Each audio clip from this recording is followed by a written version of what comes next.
ইতিমধ্যে ওই ঘরে বিবাহ স্থির হল কমলার। সমাজের কুসংস্কারে বলি হল আরো একটি কন্যা।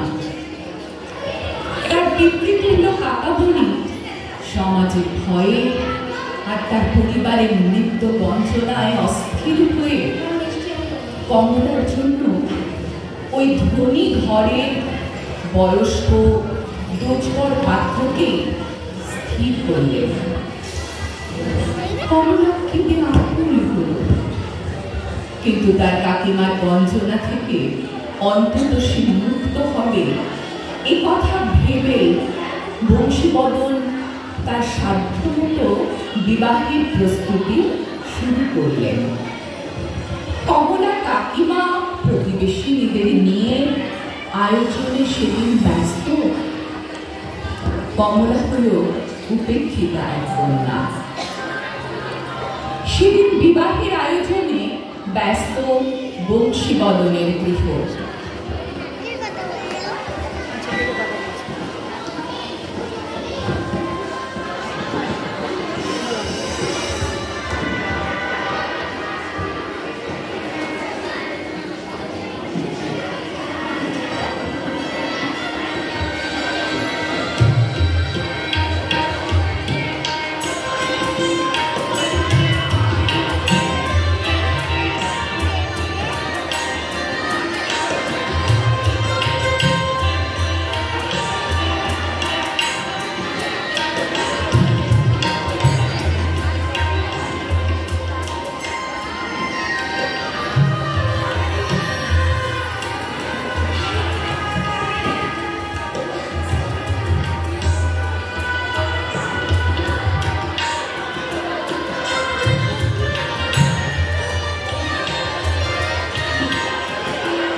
বংশীর বাড়িতে সেদিন বিবাহের আয়োজন চলছে।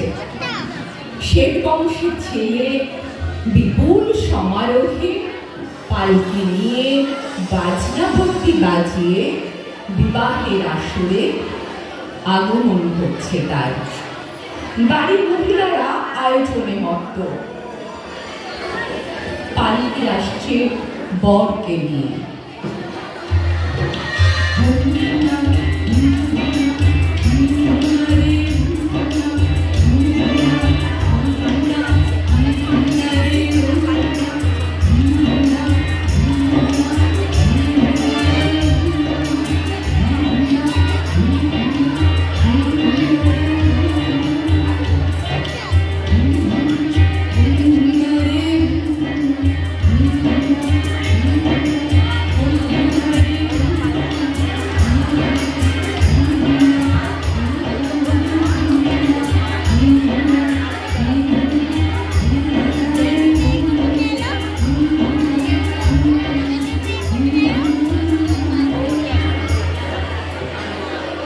বর এসে হাজির হল বিবাহ মণ্ডপে। বংশী ভয়ে আকুল।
কেউ বা অশ্রু বিসর্জন। এসবের মধ্যে কন্যা নিয়ে বর চলবে। পালকি বলবে,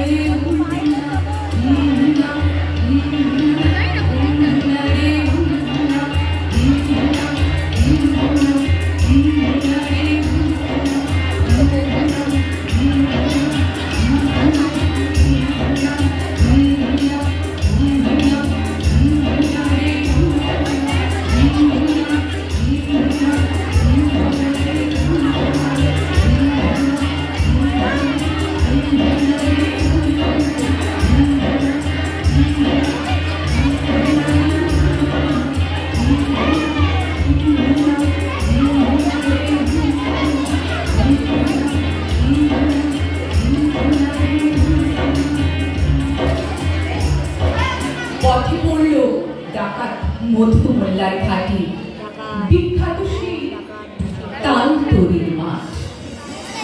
মশাল জ্বালিয়ে হাঁক দিয়ে এসে পড়ল মধু মোল্লার দল।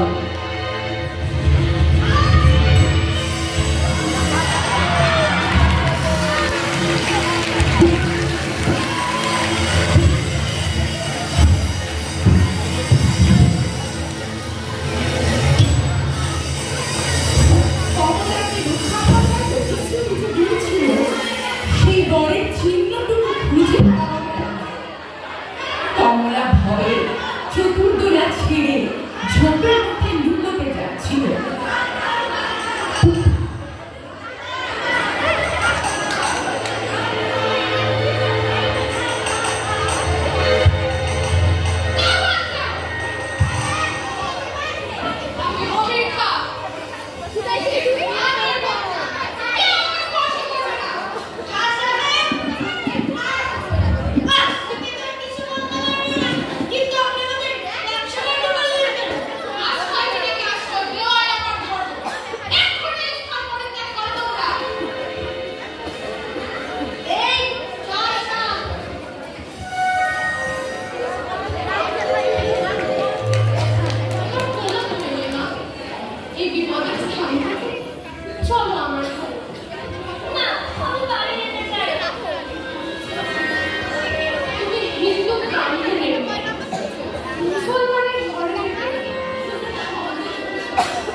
সম্পর্কে পূর্বকালের একটি ইতিহাস ছিল। এ মহলকে লোকে বলতো রাজপুতানির মহল। পূর্বকালের নবাব এনেছিলেন রাজপুতের মেয়েকে, কিন্তু তাকে তার জাত বাঁচিয়ে আলাদা করে রেখেছিলেন। সে শিব পূজা করত, মাঝে মাঝে তীর্থ ভ্রমণে যেত। তখনকার অভিজাত বংশীয় মুসলমানেরা ধর্মনিষ্ঠ হিন্দুকে শ্রদ্ধা করত। সেই রাজপুতানি এই মহলে থেকে যত হিন্দু বেগমদের আশ্রয় দিত, তাদের আচার বিচার থাকত অক্ষুণ্ণ। শোনা যায় কবির খা সেই রাজপুতানির পুত্র। যদিও সে মায়ের ধর্ম নেয়নি, কিন্তু সে মাকে পূজা করত অন্তরে। সে মা তো এখন আর নেই, কিন্তু তার স্মৃতি রক্ষা কল্পে এইরকম সমাজ বিতাড়িত অত্যাচারিত হিন্দু মেয়েদের বিশেষভাবে আশ্রয় দান করার ব্রত নিয়েছিলেন। কমলা তাদের কাছ থেকে যা পেল তার নিজের বাড়িতে কোনো দিন পেল না। সেখানে তার কাকি তাকে দুর্চায় করত, কেবলই শুনত সে অলক্ষী, সে সর্বনাশী, সঙ্গে এনেছে সে দুর্ভাগ্য, সে মলেই বংশ উদ্ধার পায়। তার কাকা তাকে লুকিয়ে মাঝে মাঝে কাপড় চোপড় কিছু দিতেন, কিন্তু কাকির ভয়ে সেটা গোপন করতে হতো। রাজপুতানির মহলে এসে সে যেন মহিষীর পথ পেল। এখানে তার আদরের অন্ত ছিল না। চারিদিকে দাস দাসী, সবই যেন হিন্দু ঘরের।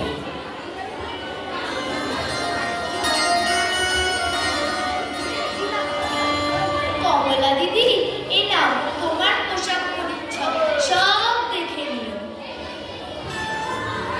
তোমার জন্য খাবার এনেছি, মনিবের হুকুম আছে তোমার যেন কোনো অযত্ন না হয়। তোমার জন্য আজ থেকে মন্দিরের দ্বার খোলা রইল। তুমি তোমার ধর্ম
সুন্দরভাবে হেসে খেলে চলছে। ওদিকে কমলার কাকার বাড়িতে তার নিজের কন্যা সরলার বিবাহ স্থির হয়েছিল। সে বিবাহ পর্ব সম্পাদনের পর বরকনে সহ আবার সেই পালকি যাত্রা করল তালতলির মাঠের দিকে।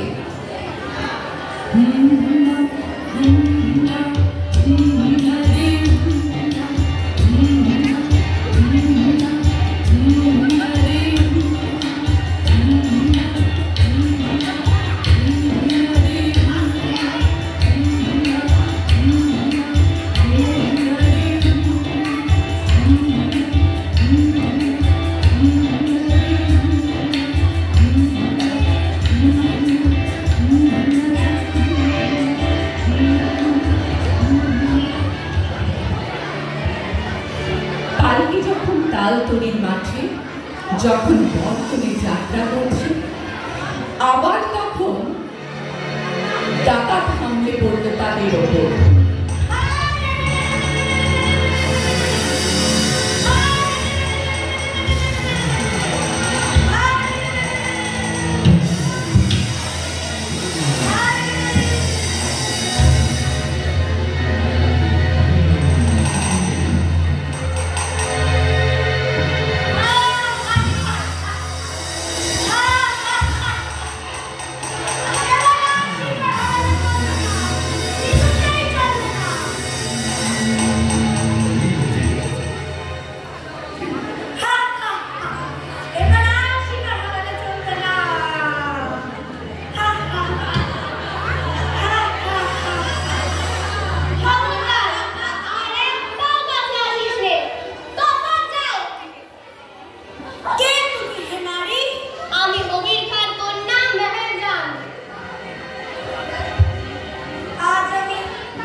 বিপদ আছে, মরে আছে, তোর এক মুসলমান দিদি আছে তোকে রক্ষার জন্য। সে তার ধর্মের ঊর্ধ্বে গিয়ে তোকে রক্ষা করার চেষ্টা করবে। তার বাচ্চা শিখিয়েছে মুক্ত করো